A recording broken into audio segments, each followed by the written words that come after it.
कुदरती खूबसूरती से माला माल और पहाड़ों के दरमियान चारों तरफ से घिरी हुई इस वादी का नाम है बशू वैली। और ये स्कर्दू की एक बहुत ही खूबसूरत वादी है।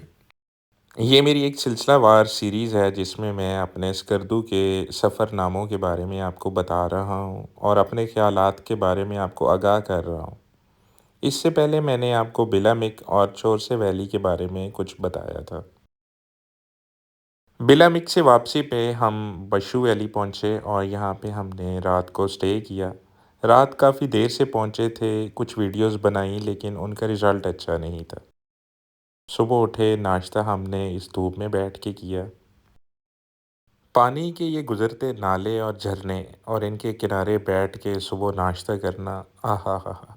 एक अलग ही फीलिंग थी, जो मैं अपने अल्फाज में बयान नहीं कर सकता। रात यहाँ लेट पहुँचे तो मेरे टीममेट तो सो रहे थे, लेकिन जब मैं सुबह उठ के अपने ख़ैमे से बाहर निकला तो नज़ारा कुछ था इस तरह का।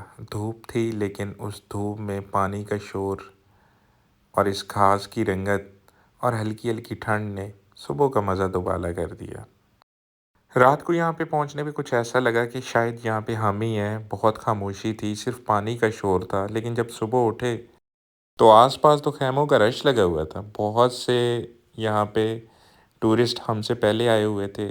सुबह जब हम उठे तो हमारे आस-पास के पड़ोसी सियाह जो थे वो इस नाले के करीब बैठ के कोई दाँत साफ़ कर रहा था, कोई मुँह-हाथ धो रहा था और कोई इस धूप के मज़े ले रहा था। बस आप इस जगह की खूबसूरती को महसूस करें, मैंने यहाँ पे ज़्यादातर ड्रोन शॉट्स बनाए हैं क्योंकि मैं यहाँ पे कैमरा इस्तेमाल नहीं कर पाया। तो ये शॉट्स आपको ज़रूर लुत्फ़ देंगे। इसमें मैंने वादी को हर साइड से कवर करने की कोशिश की है। लेकिन बहुत से यूट्यूबर्स मुझसे बहुत अच्छा इसको अक्सबंद पहले कर चुके हैं। मैंने भी कोशिश की है कुछ यादों को महफूज करने की अपने कैमरे की आँख से, और मैं चाह रहा था कि बाद में अपने दोस्तों के साथ ये मनाज़िर शेयर करूँगा। काम की मसरूफ़ियत की वजह से बर वक़्त तो नहीं शेयर कर सका, लेकिन आज आपके लिए लेकर हाज़िर हुआ हूँ। आप देखें आपको कैसी लगी ये जगह और कैसे लगे यहाँ के मनाज़िर, आपने मुझे कमेंट्स में ज़रूर बताना है। और अगर आपको मेरा कंटेंट पसंद आए और मेरी ये साफ़-सुथरी वीडियोज़ आपको अच्छी लगें, तो आपने लाइक और सब्सक्राइब भी मेरे चैनल को ज़रूर करना है। अच्छा जी, नाश्ते का सीन कुछ ऐसे था कि यहाँ पे होटल्स थे जो आपको पूरी सर्विसेज़ देते हैं, जिनसे हमने अपने ख़ैमे रेंट पे लिए। वही हमें सर्विसेज़ दे रहे थे यहाँ पे। नाश्ते में हमें यहाँ पे पराठा मिल गया, चने मिल गए, हमें हाफ़ फ्राई अंडा मिल गया और इसके साथ चाय मिली। लेकिन बदकिस्मती ये है कि जो चाय हमें मिली वो डब्बे के दूध की बनी हुई थी और उसको पी के वहाँ पे कोई अच्छी फ़ीलिंग्स नहीं आई कि इतने नेचुरल माहौल में भी हमें डब्बे के दूध की बनी हुई चाय पीनी पड़ रही है। लेकिन हमारे साथ मौजूद नईम भाई ने हमें एक अजीब बात बताई। उन्होंने बताया कि अगर इस दूध में आप चीनी डालें तो चाय का जायका ख़राब हो जाता है। ये चाय अगर आप पीना चाहते हैं तो फिर आपको नमकीन नमक वाली चाय पीनी पड़ेगी। ख़ैर मैं आपको बताता चलूँ कि ये लोग चीज़ें बहुत नॉर्मल रेट्स पे देते हैं। ऐसा नहीं है कि आपका जेब खाली कर दें। चाय, अंडे और नाश्ता वग़ैरह जो है वो बड़े मुनासिब रेट में आपको ये करवा देते हैं और क्वालिटी भी अच्छी होती है।